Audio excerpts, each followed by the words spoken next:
महाराष्ट्रातील तमाम ग्राहक बांधवांना मी अशी विनंती करतो की आजची परिस्थिती, आत्ताची परिस्थिती देशाची अवघड आहे. त्या कारणामुळं माननीय नरेंद्र मोदीजी आपले पंतप्रधान, त्यांच्याकडे दूरदृष्टी आहे आणि सोनं 1 वर्ष खरेदी करू नका. दुसरा विषय, तेल सांभाळून वापरा, पेट्रोल डिझेल वापरू नका, परदेशात जाऊ नका. ह्या काही जी सूचना दिल्या आहेत जनतेला, त्यापैकी आमचा महत्त्वाचा मुद्दा आहे सोन्याचा. मी महाराष्ट्र राज्य सराफ स्वर्णकार फेडरेशनच्या वतीनं मी माननीय पंतप्रधानांच्या निर्णयाचं स्वागत करतोय. पंतप्रधानांनी 2 दिवसापूर्वी असं आवाहन केलं की अनावश्यक सोने खरेदी करू नका, सोनं खरेदी करू नका 1 वर्ष. पण त्यात मी प्रामुख्यानं असं सांगेल,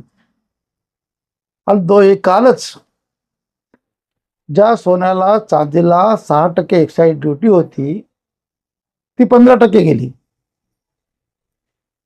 कालच जवळपास 8 ते 10 हजार रुपये सोन्याला दर 10 ग्रामला भाव वाढले. भाव तर वाढलेच, चांदीला वाढले, सोन्याला वाढले. त्याच्यामुळं ग्राहकावर परिणाम झाला आहे.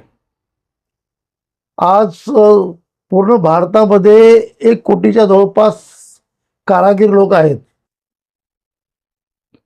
50 ते 60 हजार, 50 ते 60 लाख स्टॉप आहे. आणि असं शक्य नाही.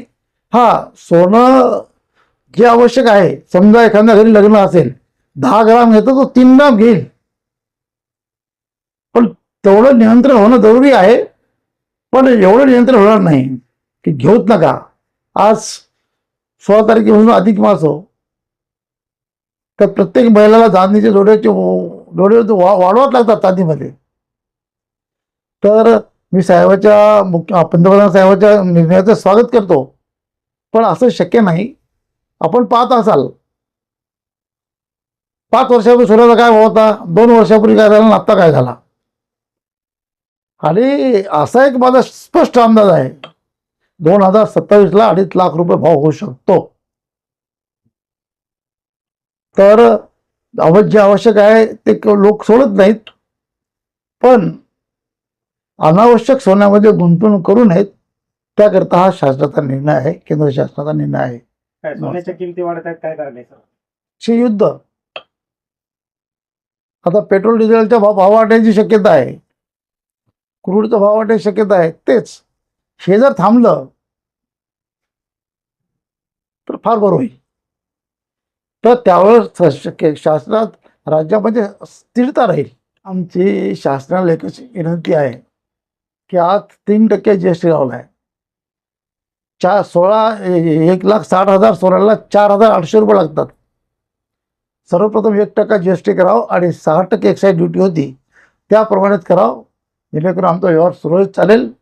कामगार, जे कारागीर लोक आहेत, त्याच्या पोटावर पाणी पडणार नाही. कारागीर जगला पाहिजे. सगळ्यात आज 3% GST केंद्र शासनाकडे, महाराष्ट्र शासनाकडे 1.5% भरपूर कोट्यवधी रुपयाची GST व्यापारी भरतात. त्याच्याकरता आमचा विरोध नाही. हे सरकार चांगलं आहे, या सरकारचा मी स्वागत करतो.